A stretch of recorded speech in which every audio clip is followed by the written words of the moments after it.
Are you looking to relocate to Delaware and you're not sure what steps to take? Stick around as we discuss buying a home from out of state in the current market. Let's go.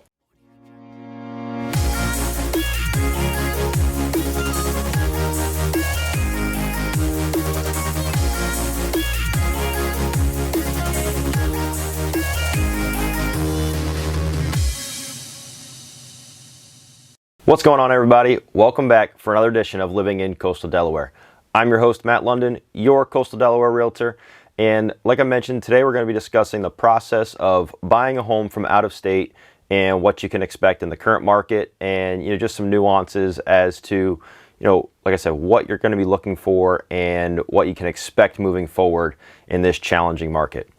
Before we dive in, if you could do me a favor, smash that subscribe button down below. That really helps us out here on the channel. And then if you are someone that's looking to relocate to the area, I'd love the opportunity to work with you. So all my information will be down in the description and here on the screen. Please don't hesitate to reach out. Now let's dive in. Home shopping from out of state, regardless of where you're looking to move to, can be difficult. I know the process can be stressful. There may be some things about the market that you definitely don't know and you need to know going into the process. So today I just wanted to take a moment, discuss my top 5 things that you should know when trying to buy a home from out of state in this current market, and just really give you an idea of what you can expect going forward. The first and most important step in any home buying process, whether looking at new construction or resales, is going to be selecting an agent that you trust and a realtor that you can rely on throughout the process. Ultimately, a good agent is going to be somebody that is a guide for you in that local area. It's somewhere that you may be unfamiliar with, so they're going to be somebody that can help guide you to the right area, depending on what features you're looking for.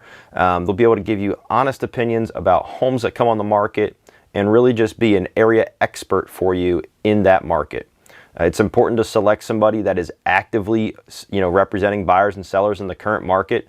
With how crazy it's been, you definitely need somebody that has their finger on the pulse of the market.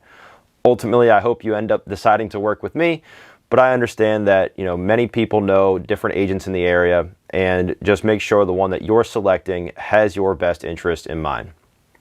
After you've selected your agent, it's important that you work with a lender to figure out what you'll pre-qualify for, or get a pre-qualification, so you can figure out what your budget may be, so that you can really, start to dive into the home buying process.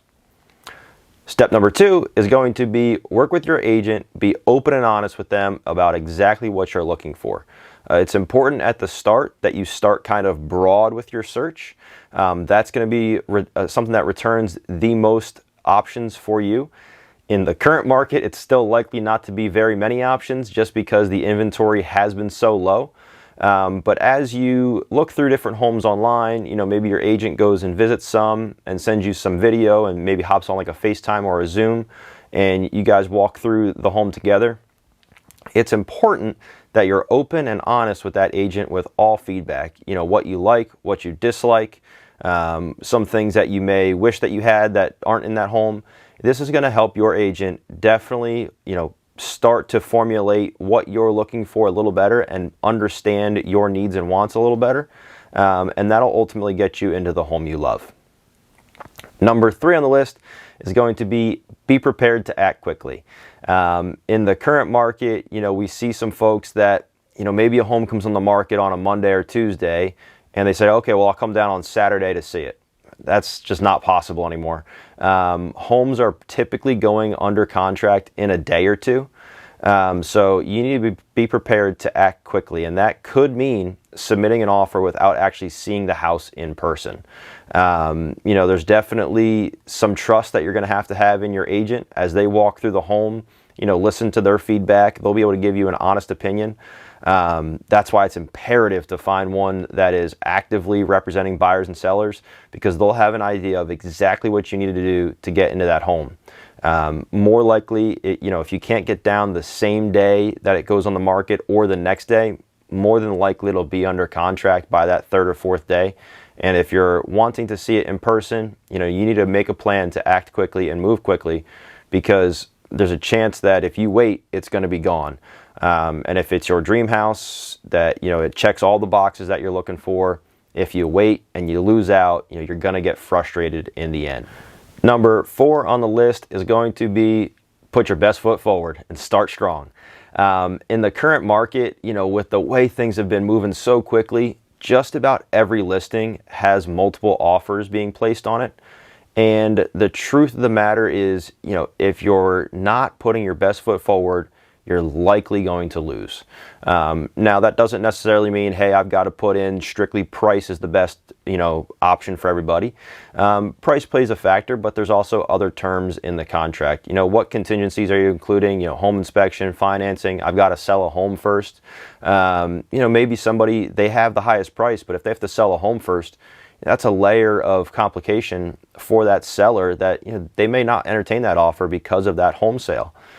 So make sure that the offer you're submitting is your absolute highest and best in terms of terms and pricing. It's not just an either or type of thing. And make sure that you're considering what the seller has asked for. In some of these, maybe the seller needs a month or two lease back after closing, or maybe they need a certain settlement date. Try and meet those criteria, and that way your offer may stick out a little bit more over a similar one. It's important, like I said, to lead with the best foot forward. We hear some buyers that are saying, oh, well, our offer was strong. Why didn't they come back and just say, hey, if you remove this, or if, could we maybe make a little bit stronger offer? The truth is, when you get 10 plus offers on a house, there's probably one that already checks everything the seller's looking for. So they're not going to come back and negotiate with each individual single offer when they've got one that already checks, the all or most of the boxes they were hoping for.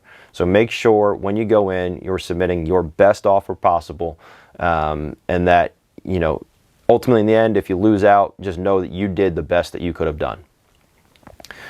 The next step is going to be stay in the game. We've got a lot of buyers that get discouraged because it takes them multiple offers to finally get one accepted. But in the current market, that's just the way it is. You can expect, unless you get lucky, you can probably expect to submit at least 2 offers before you get one accepted, unless you're willing to pay, really probably pretty far over asking price with no contingencies. There's a good chance that you'll have to submit more than one offer. And my biggest advice is to just not get discouraged. It can be tough at times and frustrating at times if you lose out on offers, but work with your agent, have your agent, discuss with the seller's agent really what they're looking for, and it'll definitely help give you a foot up on the competition and hopefully get you accepted sooner rather than later. But the fact of the matter is, in the current market, more than likely it's going to take more than one offer. So just don't get discouraged, keep your head in the game, and just know that the right one for you is coming along soon.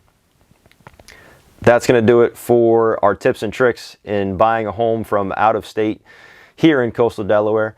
I hope ultimately, you guys gained some value from today's video and you found out some things that, maybe it gave you a little bit better idea of how to go about the process. If you are someone that's looking to relocate to the area, I would love to be the one to represent you. So my information, again, is down in the description and here on the screen. And then do me a favor, if you could hit the subscribe button down below. That really helps us out here on the channel, and it keeps you in the loop each week when we go live with these new videos discussing all things coastal Delaware. I hope to see you guys next week. Peace.